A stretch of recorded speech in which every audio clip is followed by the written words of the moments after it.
Hi, and welcome back to Wild and Wheels. So, got a couple updates on the mini bike race. That's postponed until next month. So, it's a little ways out, but that's fine. That doesn't mean we're not going to go take this bad boy out for a rip and just have a good old time.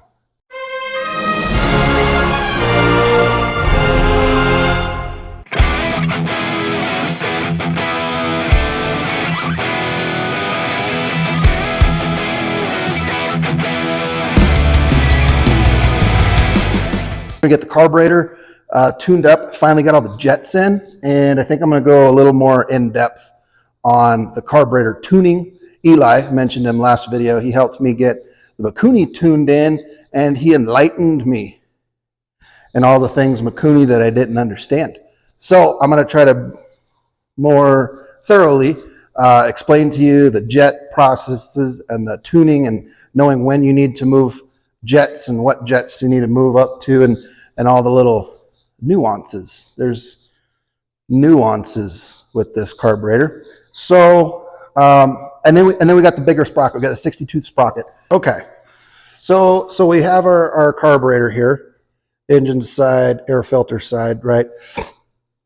We kind of talked about that a little bit. We've got our idle adjustment screw, which is right here on the side. And then on the bottom, right here. Now, in the last video, I described this as being the air fuel screw, and that's completely a lie. If there's an adjustment on the front of the carburetor, so your main jet is going to be sitting right here in the middle, and that's going to be it usually sits right in the middle of the bowl on whatever carburetor you're working on, and as it sucks air through, it pulls fuel up and introduces it into the air downstream going into the engine. So if there's an adjustment screw before the main jet, so on this side of the carburetor, that's going to be an air adjustment. That's going to be your air screw. That's going to be metering in an air leak into the carburetor in order to fine tune the amount of air that goes into the carburetor that gets mixed with the fuel. If there's a screw on the back half of the carburetor past the main jet or pilot jet or whatever, past the jet, that's a fuel adjustment screw. All of the air has already came in and it's already headed its way out. So by having a screw on the back, you're able to fine tune just that little bit of fuel in to make it run just right. So we have a carburetor here. It's kind of half taken apart. But one of the things I do like about the Mikunis is you can see you have your little hose. This little screw right here is just a on-off valve to drain the bowl. So before you take it before you take the bowl off to change out one of your jets, you can just loosen that screw. You drain all the fuel out. Also, it's a really good idea if you're gonna be parking your mini bike for a while. You're going on vacation. It's wintertime. You're like, I ain't riding it out there. Just go ahead, shut off the petcock on your fuel tank, open that bad boy up, drain the fuel out. Now you don't have to worry about fuel sitting in your carburetor, gunking up, and just making a mess of things. So next spring comes around, it's not a big deal. You just turn the petcock on and go ride. Okay, so the jets. We're gonna go into more detail into the jets. So once you've drained your bowl, pop your bowl off, and then right inside of here. So as you can see, you have your fuel screw, which is closest to the engine. So your flange is going to bolt onto the engine. You have your fuel screw. You have your pilot jet, which is this little guy right here. And then you have your main jet, which is right next to it. And then right down here, you have your needle. So let's go over the adjustment. We're going to do like a 30,000 foot overview. So what you're going to want to do, you're going to start out and you're going to run your idle screw in pretty far.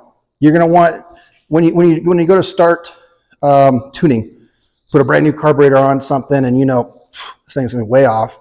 There's very rarely are you able to take a carburetor, stick it on something and it just works, unless you bought the carburetor specifically for what your application is, and even then sometimes you're going to need to tune it, but it probably will start. So something like this is just a generic carburetor. It comes with the wrong pilot jet, comes with the wrong main jet. It's completely wrong. So let's start from scratch. like I said in the last video, run this screw all the way in. You don't torque it. You just, till it stops, and then you stop there. Then we're going to take our idle screw. Run that in. You're going to want the thing to start out kind of high idle, because if it's not, it's just going to be hard to start in general. So if you're sitting there pulling on it 47 times, it's not starting. Crank that idle screw up. And if once you do get it to start, if it's just way too high, then you can kind of back it down a little bit, but just start ridiculous, right? So crank that bad boy up, get your idle up pretty high. It'll make it easier to start. Number 2, we're going to start with our fuel screw, our fine tuning fuel adjustment screw. We're going to run that all the way in till it stops, back it out 3/4 of a turn to 1 turn. And then, kind of like I was saying before, once you get it started, leave your idle screw alone. Just leave. I mean, if you need to back it down because it's just, screaming, that's fine. But don't try to tune that in to where it should be first. Just leave that alone. Take your fuel screw and start screwing it out. As you screw it out, you're going to be adding more fuel. It's going to be richening it up. Your RPMs are going to come up. Continue doing that, screwing this out, until you get it to run at its peak RPM. Now, if you have to have this, if this screw is at 3/4 of a turn, and then you go to like a one full turn, and the RPMs don't come up anymore, then your main or your pilot jet is too big. Now, if you have to screw this out more than 2.5 turns, from bottoming it out 2.5 turns out, more than 2.5 turns, then your pilot jet is too small. So if you get it screwed out and it's 3 turns, 3.5, 4 turns, then your pilot jet's too small and you need to move up to the next pilot jet.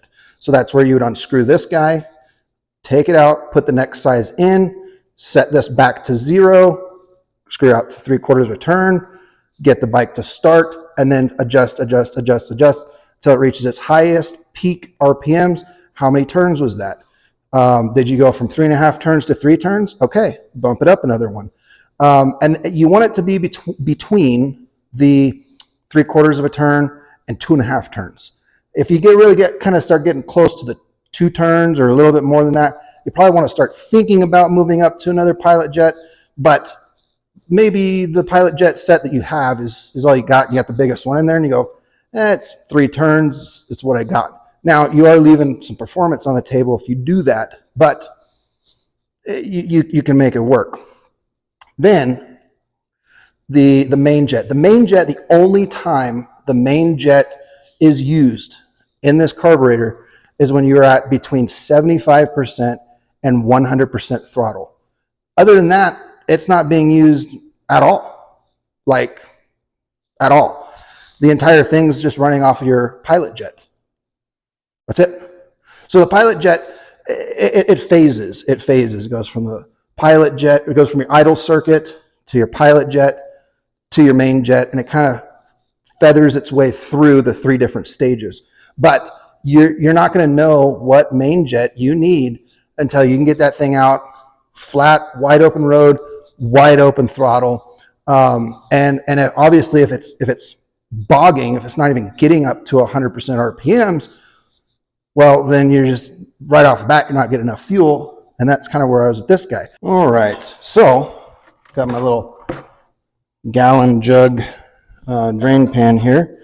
And first things first, turn off the fuel on the petcock there.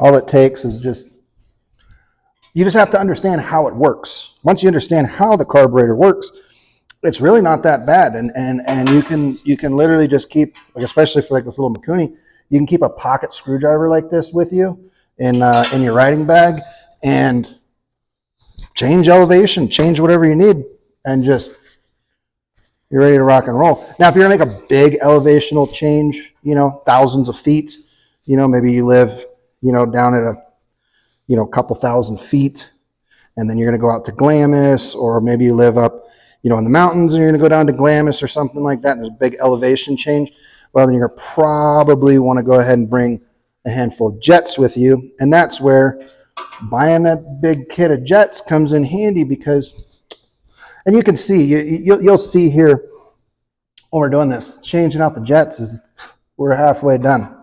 It takes no time at all, no effort. Okay.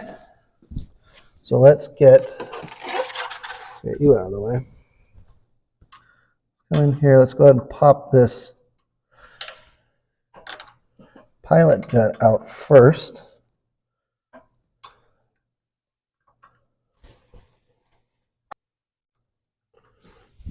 Okay. Let's double check and see. This one is indeed a 38. Okay, perfect. So I was at 3.5 turns out on the fuel enrichment screw. So, and you want to be closer to like the two. So I was a full 1.5 turns out further than what I really needed to be. When Eli came over here and gave me the crash course, and then after he gave me the crash course, I realized I just lied to you guys about everything.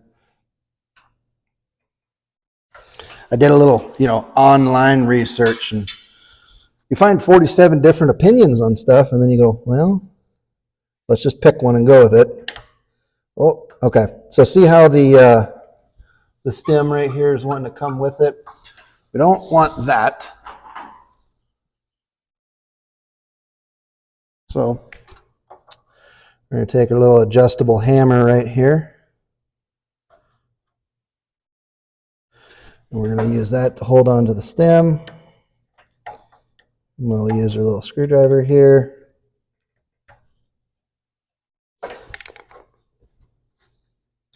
Pop it off. I'm going to give this just a little snug, just so it kind of, stay.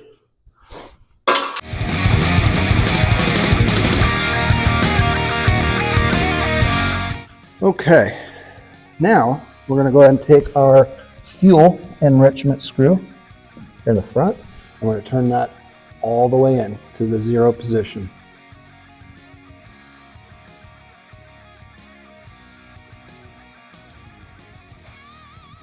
Okay, that's it. See, I'm not torquing on that. We're using fingertips right here.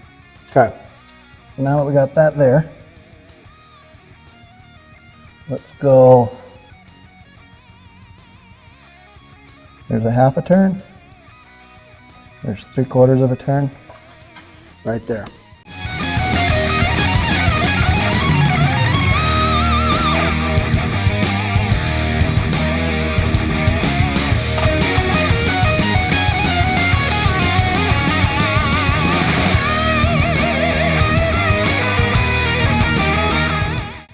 Now when you're putting the bowl on and you get it to the end where you're tightening it down, snug guys, snug. It doesn't. You don't want to as tight as you possibly can, thinking, oh, if I don't get it tight, it's going to leak. No, it's got a rubber O-ring on there. It just needs to just touch. So just snug, just snug, not tight, snug. Okay, now the other thing that we're going to do, remember, turn the idle up. So we got the fuel on, and we're going to go ahead and crank the idle up. And I'm going to give it like a good turn or two. Now, probably right off the bat, it's probably just going to take off pretty good. And so I'll probably end up turning the idle down just a scotch, just so it's not real high right off the bat. And then we'll start adjusting on the, okay, that's on. Fuel is on. We're tuned. First fire.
let's go. And this is kind of the fiddly bit with these carburetors, but it's not just these carburetors. Any carburetor that you're going to be tuning for whatever you're going to be doing, you're going to kind of have to fiddle with it a little bit. You're going to have to get a handful of jets, and you're going to have to figure out which jet does it like, right? And that's the name of the game. So we're going to start out with a good pilot jet, get that tuned in, then work our way into the main jet. And I think I did both at the same time. It was too much. So we're going to go back to just pilot jet, the 125, and then work our way up from there. You could see when I was trying to do that burnout, there was a lot of black smoke puffing out of it. So we know it was running very rich. So let's take the pilot jet back to the 38.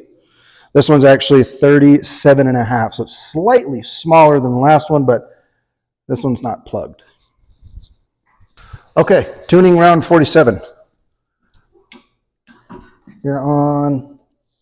Fuel is on. I see fuel dropping down into the bowl. Perfect. So we want to see. No choke. Let's just see. Let's just start. We're starting over again, so go ahead and reset your fuel enrichment screw, 0, back it out to 3/4 of a turn, and give her a little crank on the idle screw. Bring the idle up a scotch. Turn it in 1 or 2 turns. Just start right there.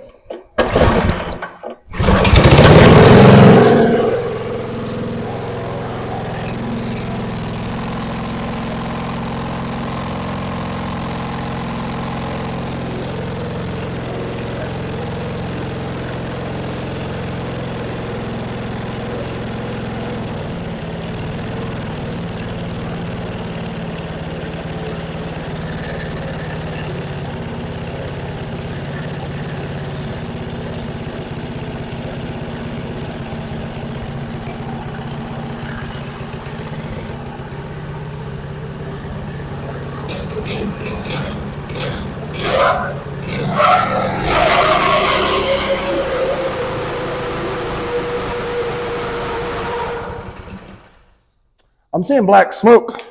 We're still getting a little bit of black smoke at wide open throttles, so bring her on back. We got to tune her back. I've got 30, 32 and a half, and 35. So we're going to just work our way down until we get to 1. So the last 2 pilot jets, I put them in there, and I've started it out at 3/4 of a turn out, and I've ended up taking it all the way back into 0, the 0 position.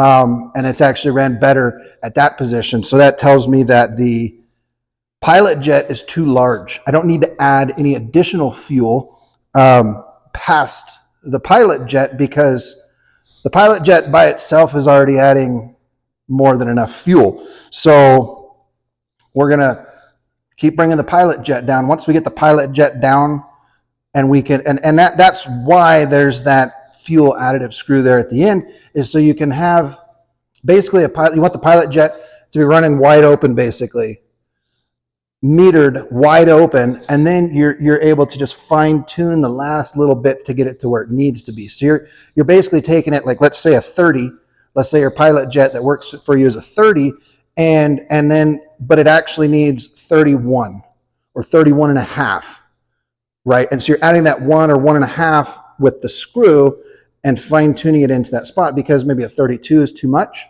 and a 30 is just not quite enough. And so that little screws is to fine tune between that 30 and the 32 and a half. So that's what the screw's for. So it's there, it's got a purpose. It's not just there to mess with you. Okay, well, we finally got the carburetor tuned in, mostly. And I'll explain here real quick. So when I first put this carburetor on here and Eli came over and helped me out, we had the factory 38 pilot jet in the mini in the carburetor there, and we had to run it out about 3.5 turns in order to get it to tune in, if you will. And so that's when I first started the video. I was thinking, hey, I'm going to go ahead and just throw 40 in, because I know the 38 were about, let's say, 1.5 turns too high. So let's go ahead and just jump right into the 40. That should get it pretty close, and we'll see. You might need to go to the 42 and then turn it down a lot. We'll see, right? Well, I put the 40 in, And it was so rich, it wasn't even funny. I turned the screw completely off, and it was running better with the screw screwed all the way in than it was running. And I was like, what in the heck is going on here? And then I went and I checked the 38 jet. Was this actually a 38? It was, but it was plugged completely solid. There was no fuel coming through that. We were running the entire pilot circuit off of the fact that we just ran that screw open, and we were using just the fuel enrichment circuit in order to compensate for the pilot circuit not being there because it was plugged. So that's one of the cool things about the Mikunis is you could be out in the middle of nowhere, jets get plugged, and you know what? You could still tune your way around a jet and make it home. They're very good carburetors. Now, I ended up going from the 38 jet, which was plugged, to a 40, back to a 38, then to a 35, then to a 30, then to a 20. I just kept working my way down until I finally found a jet that actually worked. I put that jet in, I tuned it, and I was able to see as I backed that screw out, the RPMs began to rise. Now, once you get to that point and you find your, like I was talking before, you keep backing it out to the RPM stop rising, you back it back down to that spot, and then you stop, and that's where your pilot is set at. Don't mess with the main jet. Don't worry about changing a pilot jet and a main jet at the same time. Don't do that. Just work on the pilot jet. Once the pilot jet's perfectly tuned in, and you'll get there. When you get there, you'll be like, ah, we're there. You'll be super excited. But once you get to that point, now, as you start changing out your main jets, the only way you can really do it, I mean, if you got a dyno, that's the ultimate way to do it, but you're going to have to do the butt dyno. You're going to have to get on there with one of the main jets and write it. How does it feel? Change it out. Put a bigger main jet in there.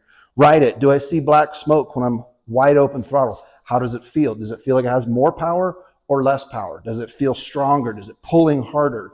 Go up another jet and just keep doing that until you find the main jet that's not generating a lot of smoke, and then you can pull the spark plug out after you ride it around for probably 45 minutes or an hour and see, is there a lot of soot on there? Am I running too rich? Then you can kind of adjust it from there and find the spot where it's running, it's got the most amount of power, it's pulling the hardest, it feels the best, and it's not sooting up your spark plug and you don't see any black smoke coming out the tailpipe. So we got this thing tuned in. I still need to adjust the main jets. I got the 125 in there, and I don't know. Do I need a bigger one, a little one? I don't know. The only way I'm going to be able to know that is I got to ride it, and I got to change out the main jets after you ride it around for a while until you feel that you got the best main jet in there. So keep your little baggy main jets with you. Ride it for a while and go, once it's hot. That's the other thing. You gotta let it. You really got to ride it. You can't just start it up, rip it down the street for 12 seconds and back and go, okay, let me change it real quick. Now you just ride it for a little bit. You can tell this thing is rich. Holy cow, let's drop it back 2 sizes maybe. Try it. Oh, nope, it's not too rich. Okay, let's move it up one. Oh, okay, that's the perfect spot. It's not too rich. It's not too lean. It's happy. So you got this.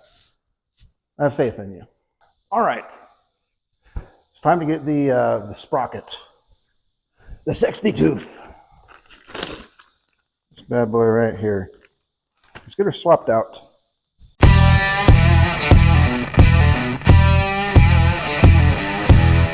That one's definitely old and crusty. All right. Pull that old chain out. It's just old, rusty. It probably do a little cleanup on it. Get her some good lube. Should probably be a good chain. So that's definitely a good spare chain. That's something I like to throw in the saddlebag. You know, when you're going a long trip, get you a spare chain. You know, is it the greatest chain? Nope. Well, it'll get you home. You better believe it. Okay, so over here on the drum brake side here, and I like to just this nut right here. You don't need to torque it. This is actually your adjusting nut to set the adjustment on your drum brakes. So just go ahead and take the nut off, pull the cable through, make sure you don't lose your spring, and then you got your little T-bar. That's what goes through there.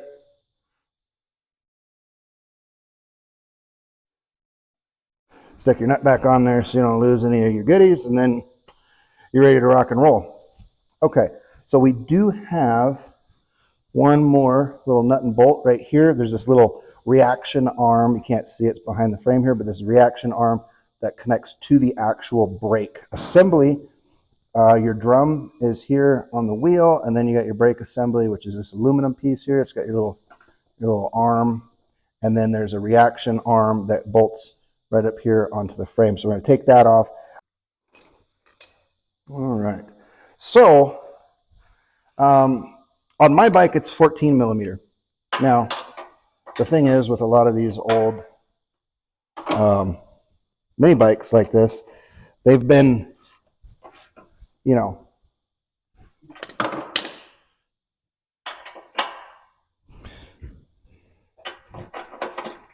they've been tweaked on and adjusted and fixed 497 times at this point. You know, it's like a 20-year-old mini bike. So yours is probably not a 14. So just, you're gonna have to figure out, it's a bolt. See, there's the reaction arm. You can see it now. See how the brake assembly is rotating inside of there. All right, these little guys here, 10 millimeter.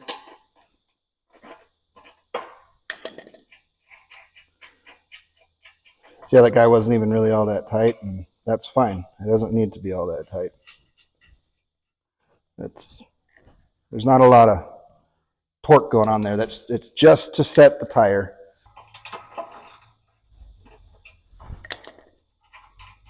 You want them to be tight enough that they're not going to like come loose and fall off while you're riding, but they don't need to be like, you know, torqued on there tight.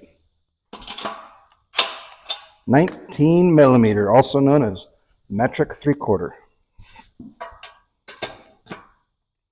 Take a wrench, hold the other side.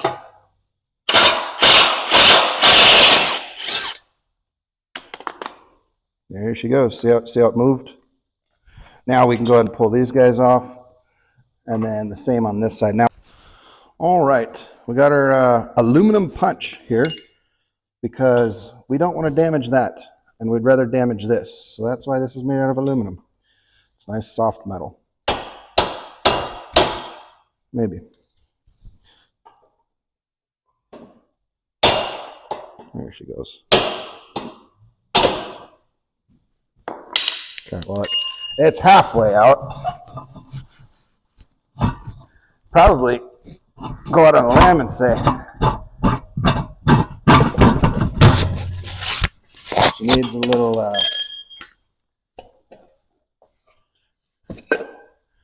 lubrication in there.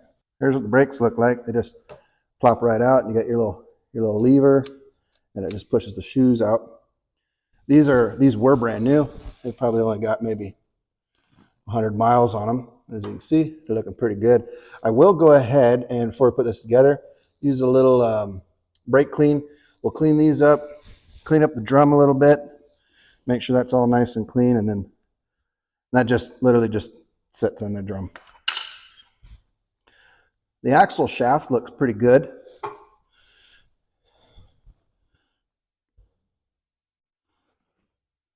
I think she probably just needs a little lubrication. I'm sure those bearings in that wheel are, well, it squeaks, so we know the bearings are probably shot.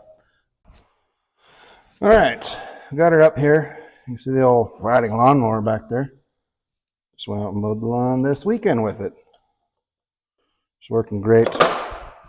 This one uses a 6 millimeter Allen and a 13 millimeter nut on the inside. You know, getting this mini bike all put back together reminds me of one of my favorite Bible verses, Matthew 6:31-33. So do not worry, saying, what shall we eat, or what shall we drink, or what shall we wear? For the pagans run after all these things, and your heavenly Father knows that you need them. But seek first his kingdom and his righteousness, and all these things will be given to you as well. There she goes. Factory original. It's a good sprocket. There's nothing wrong with it. The teeth don't look too sharp. Still got some life left in her. Probably, I'd say 50%. 50% used up. 50% still got it. Is that going to fit? Yep, that one's going to fit. You know, you never know when you're buying your parts on Amazon. Are they going to fit? You never know.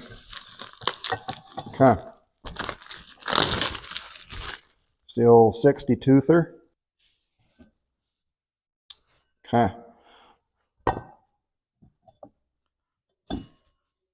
So you see how that one just literally sits on there. This one, the only reason this one was tight is because it's been on there for 45 years. It just had some dirt buildup on the inside of it. Yeah, that actually lines up perfectly. If you want to look and see, like, what's the difference between a 50 tooth and a 60 tooth? Well, here's the difference. Let's do this.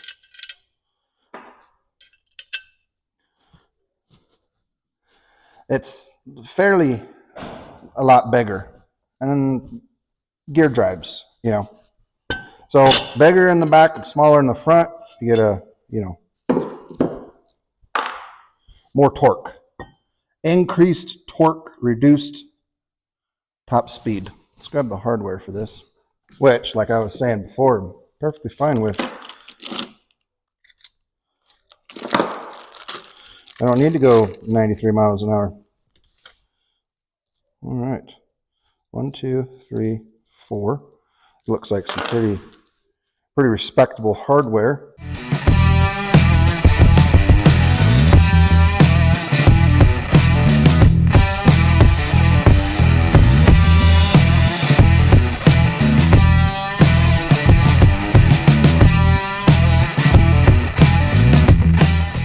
Now, you don't have to worry about getting it centered on the wheel because this is what's referred to as a hub piloted.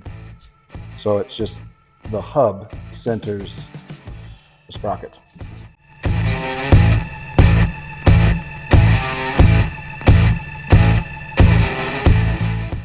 Now, I'm not getting too crazy with this. I'm not going to paint it yet because to match the rest of the bike because we got a new wheel coming. We're going to be taking this tire off, putting it on the new wheel. We're going to need to paint the new wheel. We're going to be doing all the painting and all the things. We got to weld to the frame so we can mount the chingadera and then the doohickey mabob. And so we're going to do, you know, and then when that's all, then we can paint. So, and I don't know if I'm going to be able to find this exact same color of paint. I hope so. So there's a good chance we might end up just repainting the whole thing. Then it'll look brand new. Oh, we lost the bearing. Well, that's not good. I wonder if that has something to do with the fact that, you know, also, I don't know why this is in there. Oh, you know what? That's to keep the bearings from pressing too far in. Yeah, it's not super terrible.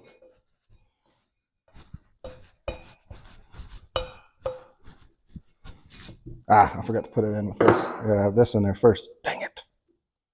All right. Where's my aluminum punch? I think I can hammer it out.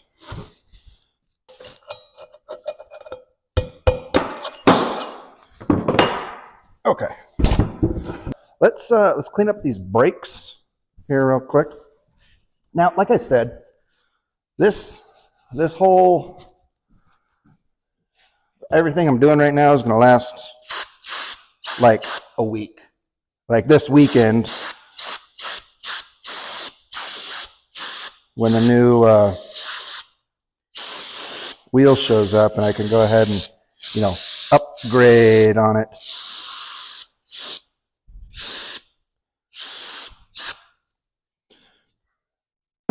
To disc brakes, then that's going to happen. Okay. There, we installed the brakes. That's all. They just sit in there. That's it. And then they work. Okay. Let's put this on. Let's go put this on the bike real quick. Okay, real quick, before we actually go put that in, I'm going to take some 400 grit, which is definitely not the correct grit to be using on this. I'm just going to clean up on the shaft Just a scotch there.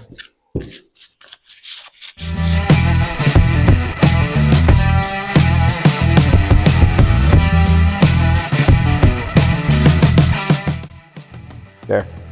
Looks brand new. All right, got our shaft. We got our brand new. I'm just going to check and, oh yeah, those will fit. Okay, perfect. So it can be a little bit of a bugger to try to get the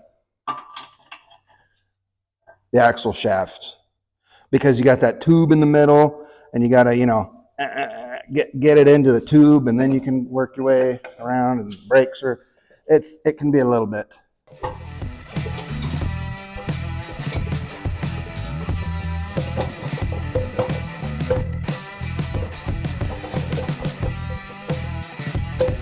Here we are, trying to get that little, oh, there we go. Get it inside that little shaft there. Don't forget your spacers. Got a big wide one on the brake side, and then you got this little narrower one that goes on the sprocket side. You can see we got a little dollop of grease coming out with it.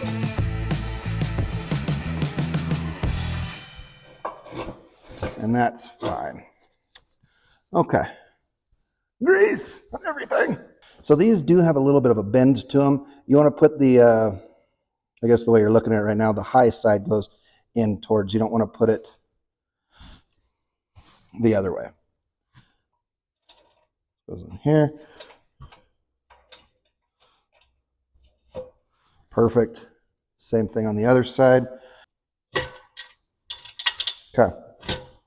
That's in. Now we're going to put the nuts on, and you want the axle to be kind of halfway in between the two sides. So, but it's not like exact. You know what I'm saying? If you're one side's a half inch on more than the other side, it's fine. Okay, it's not the end of the world. Okay, we want it to be able to, want the axle to still be able to move freely, but it's, you know, a half turn away from being kind of tight and obnoxious. So we're gonna leave her like that. The next thing we're gonna do is we're gonna be throwing the, we're gonna be putting the chain on. So let's get the chain in here. We'll get it around here. We'll measure it. We'll see how much of the chain we gotta lop off and what all we gotta do. And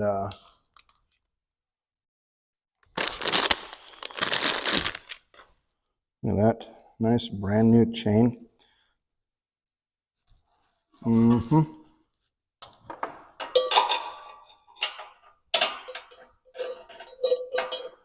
right, chain up top,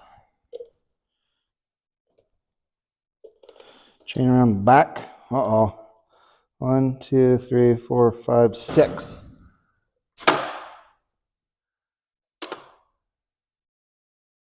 We're gonna have to splice a little baby chain in there.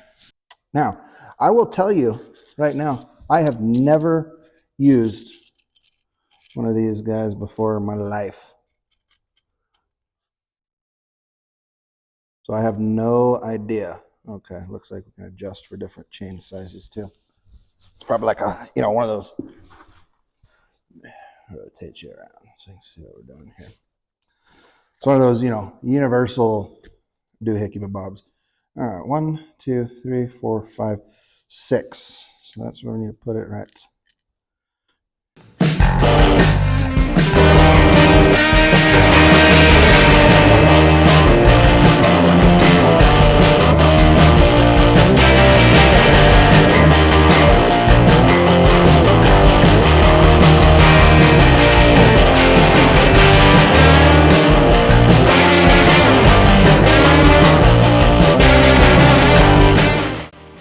That's a huge burr, and that's going to cause problems.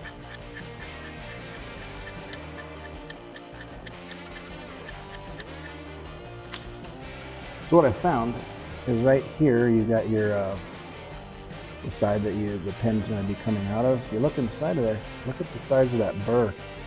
There's no way you're ever going to get that chain to sit flat up against that. So I got to Let me go file that off real quick. We'll try it again. Much more gooder, better. And there's still a little, I don't think that's gonna cause us too much in the way of problems. So let's try again. I'm sure there's a couple of you out there like, dude, it's the only way I've ever done chains. Never just, you know, angle grinder, punch it out with a punch, and then there you go. You got your chain.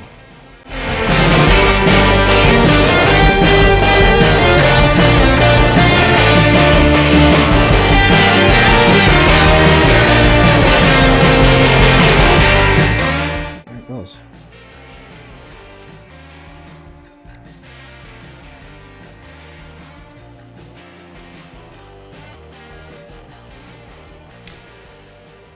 Think.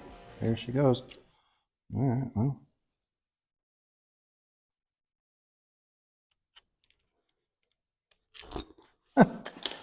There she is. There's her 1, 2, 3, 4, 5. There's our little 6 linker right there. So now this is where our little adjusters are going to come in handy.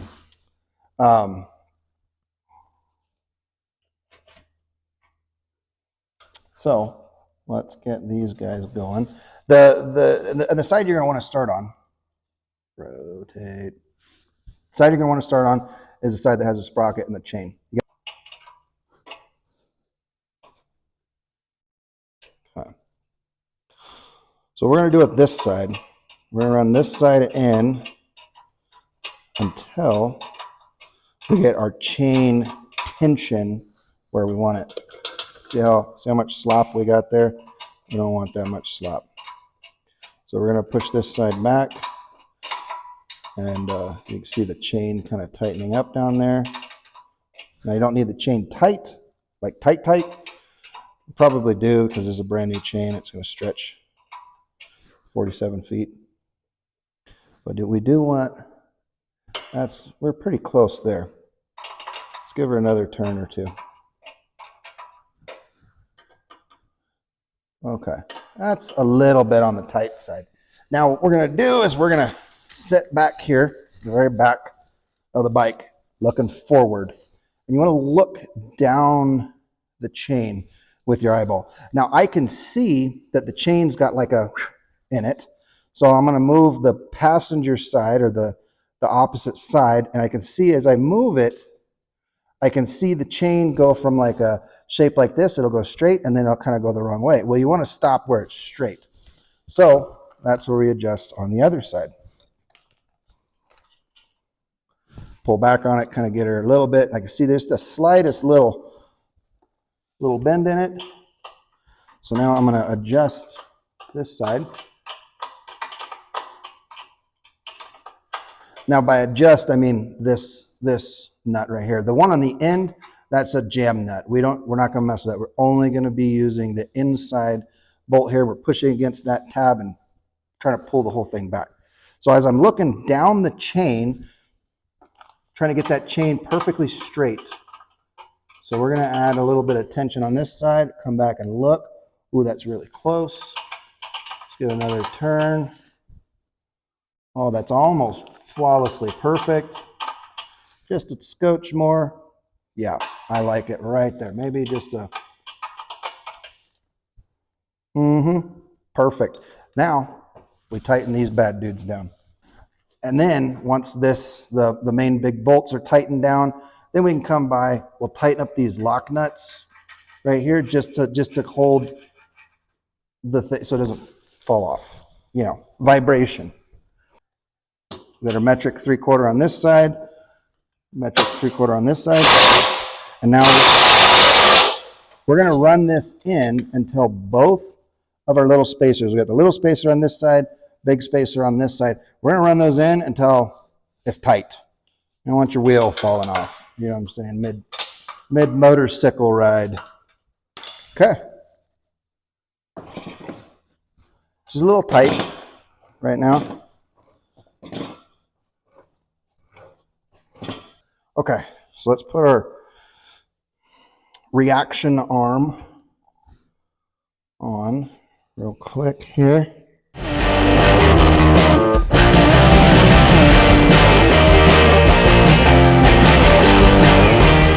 To adjust it, you basically have to, the pivot point where it makes contact with the actual brake housing here, you just have to adjust it. So you're going to basically be using the entire cam of this, because it's not levered directly on where the axle is. It's off down here. So if you adjust this, loosen that bolt up a little bit, you can shift this reaction arm forward or backwards. So depending on where you end up with your chain, if it's, you know, you have a really long chain and you end up using most of this, or a tight chain and you got to move it forward, either way, you can adjust this reaction arm to get it bolted. You don't need to drill a new hole in it.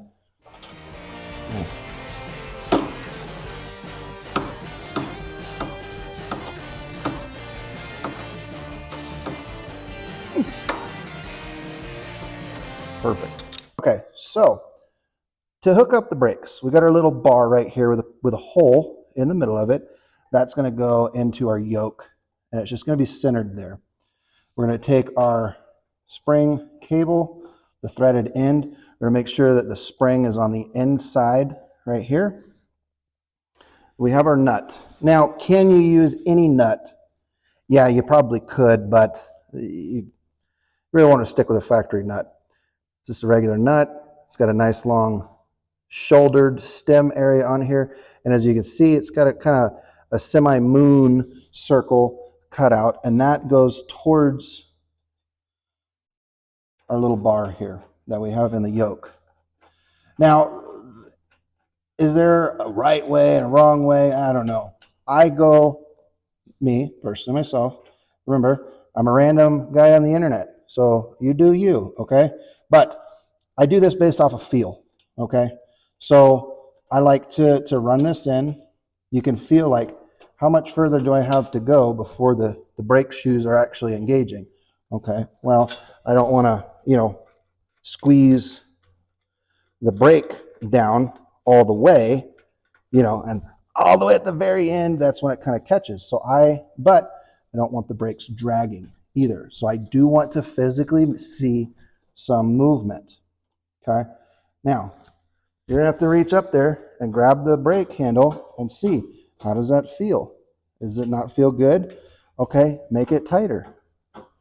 And the more you screw it in, the tighter the brakes are gonna be. Now, if you get it too tight, then you'll be dragging on your brakes, and you don't want to do that. So you want to, once you get where you feel like, hey, my handle feels good, squeezing the brake handle, that feels good. You still want to come down here with your bare hands and see how I can physically move that a little bit. That means I know that those brake shoes are not actually physically touching the drum right now. If I couldn't move that, if it was tight like this and I was like, I can't move it, you're dragging brakes. Okay. She's ready to ride. We're done. Now let's tighten these up right here. And like I said, this side right here is just you know, keeps it from vibrating loose. So tighten it down, but you don't gotta, like, you know, Hercules. That's tight enough. It's huge. It's so much bigger than the 50 tooth. It's impressive. I'm pretty excited about it. That should make give it a lot more bottom end, a lot more torque. And I'm pretty excited about that, actually. So yeah, we went over the carburetor tuning, detail. We went over a sprocket replacement, swap out, and detail. The next thing we're going to do, disc brakes. And then I think it's probably time to just take it out on a nice little road trip and just head off into the hills and just have some fun with it. I think that's the main reason why I wanted to get this thing going, is just to have something, you know, maybe Saturday afternoon or Sunday afternoon, just be like, you know what, let's go check out what's on the other side of the hill and just find a dirt road and just go cruise down it. So that's what I'm most excited about.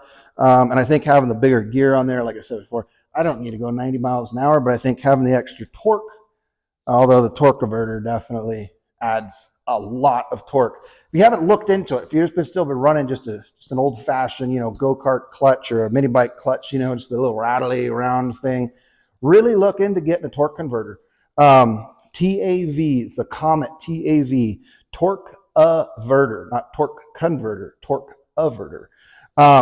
It's when you first start out, it's like, I want to say it's 3.5 or 4-to-1 ratio. And then once the clutches have made their adjustments all the way through, it ends up being a 0.9-to-1 overdrive. So you can actually get a higher top speed using the exact same gear set that you already currently have. You can pick these guys up on Amazon for, I want to say, around $100, and it comes with everything you need. It just bolts right on to any engine you have, whether you got a Briggs & Stratton, whether you got a Honda, whether you got a Honda clone, if you've got, I mean, Tillotson, any one of them. It bolts right on. There's like 475 bolt holes, and you can find, 4 of them that'll bolt right on there. It just bolts right on. It's super simple. Couple hours, one afternoon, you can have the thing on there, and then you can go online and you can buy all of the different colored springs and different weights, and you can get it to shift through the gears quicker or slower, faster, higher RPMs, lower RPMs. You can really tweak it to make it ride the way you want for the things that you're going to be doing. But highly recommend it. It's so much smoother. It doesn't overheat. You get the little clutch and it starts slipping and it starts getting hot, and then you just lose everything. This guy just keeps on going and going and going. I've gone through one belt, and it was the cheap Chinesium belt that came with the torque averter when I bought the knockoff torque averter. And what I did is I just went online and I bought belts from Comet, directly from Comet, for the Series 30. This is a clone of a Series 30. And I put one of those on, and I've been riding that thing. I think I got maybe 15 or 20 miles out of the Chinese belt. Put the the Comet torque averter belt on there, and I've probably got 60 or 80 miles on it, and it still looks perfectly fine. So definitely also keep a spare belt with you, because when they go, and there's no warning. You're just, and then that's it. The belt's gone. So keep a spare belt with you, especially if you're going to be going on longer trips. If you're just putzing around the house, you're fine. But if you're going to be heading out in the hills, keep a spare belt with you. Keep a spare chain with you. Keep some parts and pieces just to get you home. So I had a lot of fun with this today. Remember, one last little quick thing when it comes to the carburetor. It may take a while to find your pilot jet and to find your main jet, and that's kind of part of the fun. It's just you're getting in it, you're tearing it apart, you're going through it, and trust me, the more you go through it, the more jets you work your way through and finally fine tune and find the jets that you need, that the engine needs to run at its peak. You're going to understand how that carburetor works. You're going to understand how to tune it and how to adjust it very well, because you've done it 47 times back to back to back. And these Mikuni style carburetors, whether you have an actual Mikuni or not, those Mikuni style carburetors, they are great carburetors. They offer lots of bottom end torque. They offer lots of high end horsepower. They're great all across the power band. They're a wonderful carburetor, and that's why they're so copied everywhere, because they're a great carburetor. So take your time with it. Have fun with it. One of the fun things about these Mikunis is you could have the wrong jets in it and still go ride, and it's not gonna perform at 100%, but you can still go ride it around and still have a good time. So just work on it. Just, hey, and you know what? If you work on it for 2 hours, this is just driving me up the wall, just set it down and come back later. Remember, one last tip real quick. If you put a pilot jet in and you start with it at 3/4 or 1 turn out, and you start the engine, and as you turn the screw in, so as you run it in, shutting down that fuel enrichment screw, and it runs better, that means the jet that you have in there is too big. Take that jet out and go down a size. And you may need to jump 2 or 3 sizes down. Once you get to the point where you have or are very close to the right size jet, when you go to turn it in, it's going to run worse. When you turn it out, it's going to increase the RPMs. So just keep working at it. You got this. I have faith in you. All right. We'll see you on the next one. Thanks for coming by. Thanks for supporting me and watching these videos. I hope you're having a great time. Please drop a comment down below and just tell me what's on your mind. What do you think about the mini bike? What do you think about the projects? What's going on? Do you have a project or something that you'd like to see me do? Drop a comment down there. Let me know about it. All right. I hope you guys have a wonderful evening. See you later.